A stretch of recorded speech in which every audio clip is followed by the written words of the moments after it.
Welcome to my channel.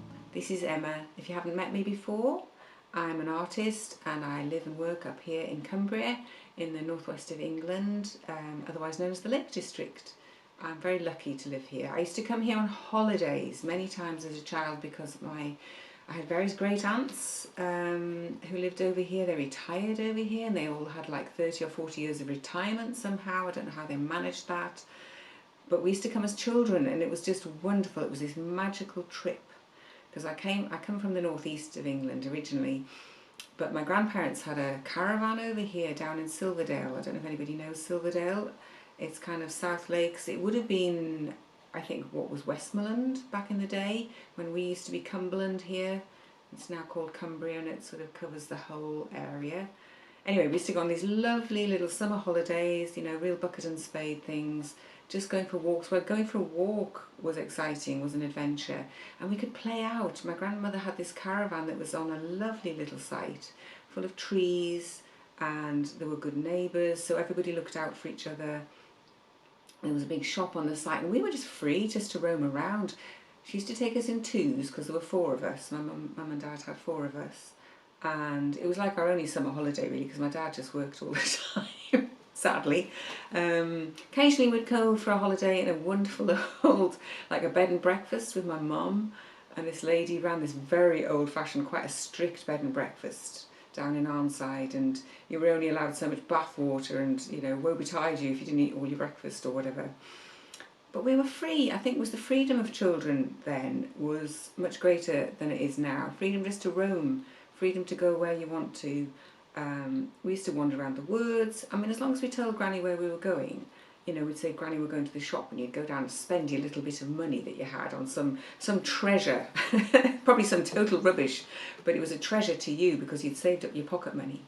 And we had great aunts. One of my great uncles used to give us a 10-shilling note. Now, if you don't know what a 10-shilling note is, it's probably 50p in English modern money, but it was a wealth of money back in those days. It was a huge amount of money, and you know, you felt very wealthy with a 10-bob note in your pocket. And it would be a note. It was a lovely brownish coloured piece of paper, you know, and it was really very valuable. So we had this really innocent, free childhood largely. At home, we just used to roam. We used to go to the park. We used to go out with our friends in the street.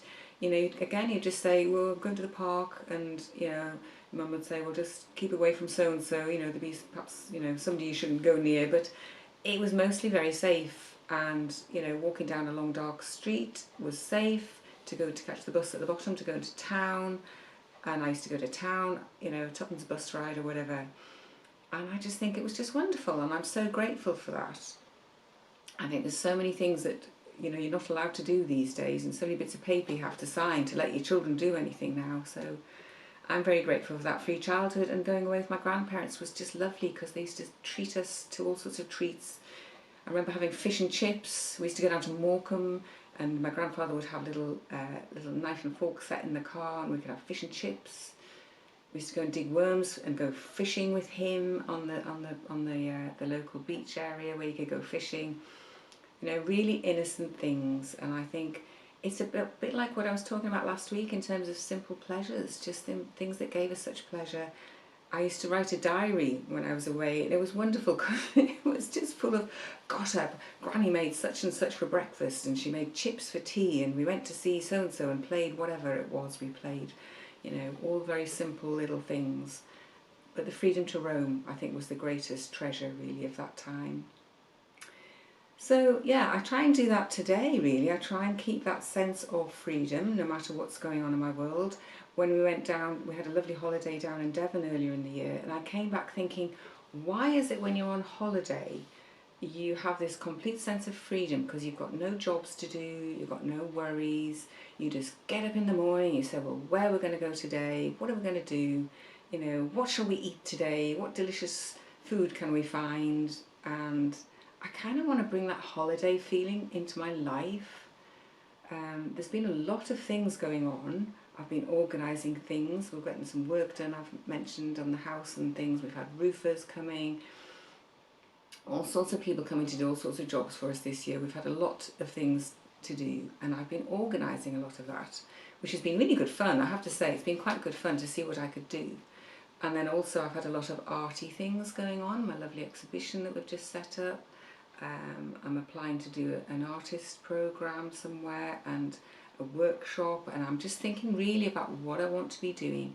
But I keep coming back to this sense of, I just want it to be simple.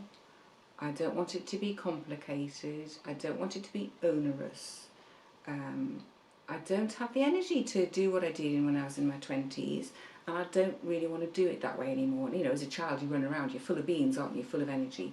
And I think now I'm just taking it much slower, my pace of life is much slower, and that means I stop and I appreciate things.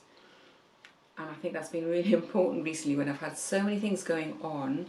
I've had to really check in with myself on a regular basis and not get sucked into the future and worrying about the future and worrying about who was going to come when and what parking we could arrange, because we only have a very small area for parking, say.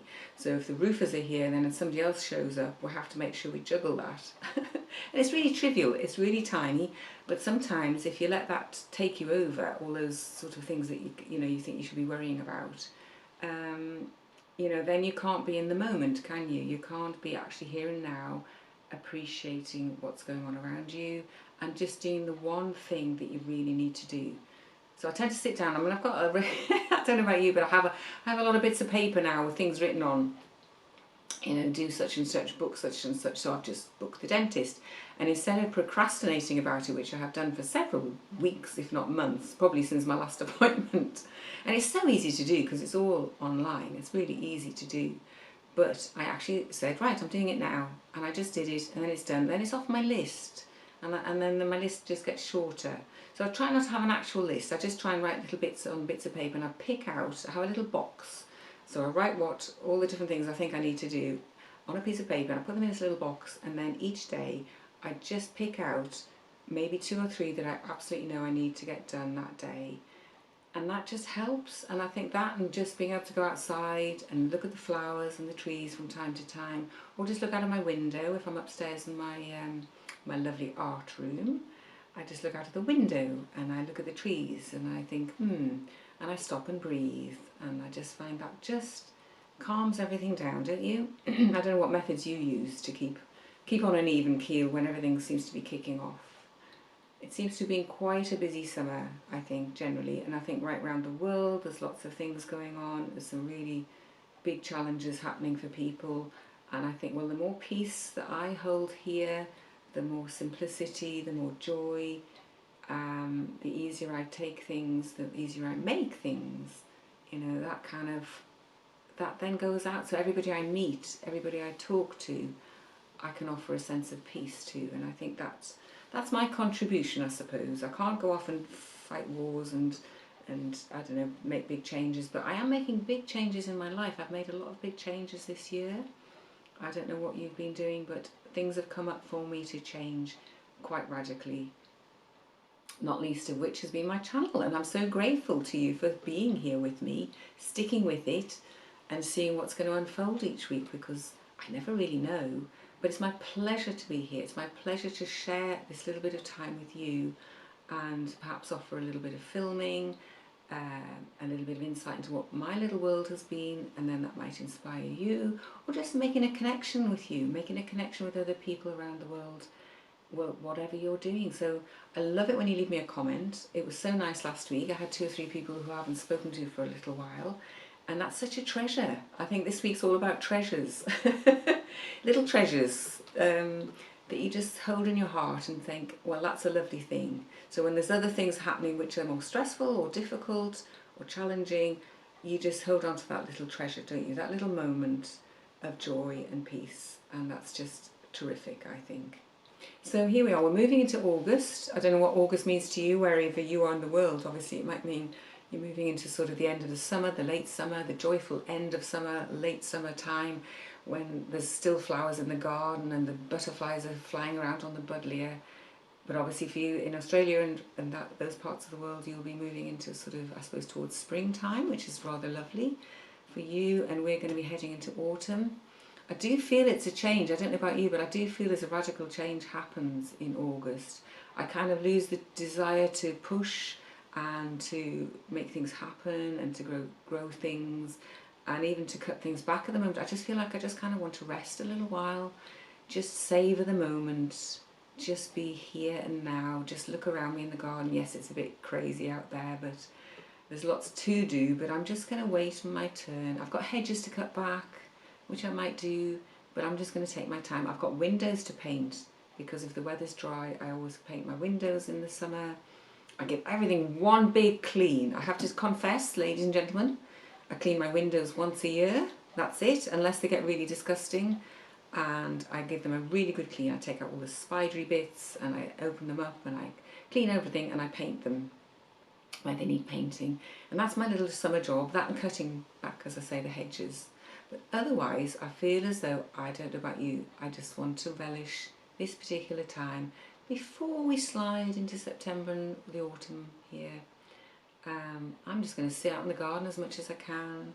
I want to do some more drawing out there. I want to just spend time doing what I want to do as much as possible in between the jobby bits. So I hope that resonates with you. I don't know. I just sort of sit here and talk and let things come out. And I think it's a joyful place to be. I hope you enjoy being here with me.